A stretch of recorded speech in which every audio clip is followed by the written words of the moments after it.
नारीवाद, नारी दिवस। तिमी नारीवाद भन्छौ, तिमी नारीवाद भन्छौ, म समानान्तर पानीवाद देख्छु। ज्ञान स्वतन्त्रता, यौन स्वतन्त्रता हो।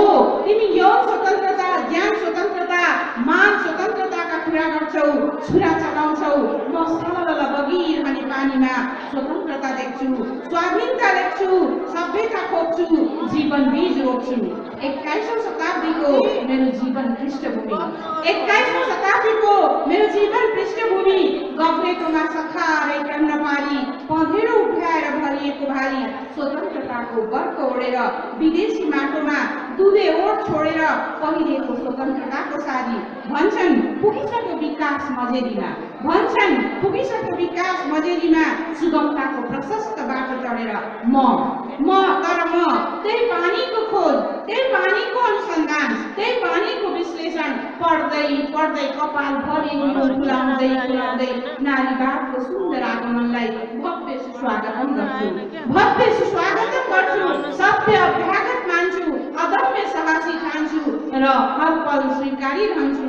बलात्कार र हिंसाको लामो इतिहास, दैनिक इतिहास, आधुनिक इतिहास, छाउपडी, कमलरी, बनेरी, बादी, कति हुन् मेरा कथा जोडेर।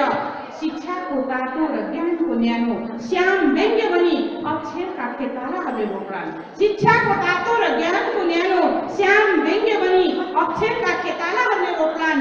सहयात्री सहपाठी खै के भन्दै सुन्दर अक्षरहरूले छोप्लान्। तर म नेपाली नारी सीमा पहाड तराईका त्रिकोणात्मक सेमिनारमा पानीवाद माग्छु। नारीवादका समानान्तरमा हो, नारीवादका समानान्तरमा। पानीवादलाई छाया मानिसक्यो मेरो कोखमा हुर्किरहेको पिउँसोले। धरतीमा झर्नुभन्दा अगाडि तिम्रै काखभरि मर्नुभन्दा अगाडि प्यासी भएर। धन्यवाद। धेरै धेरै धन्यवाद दिदी।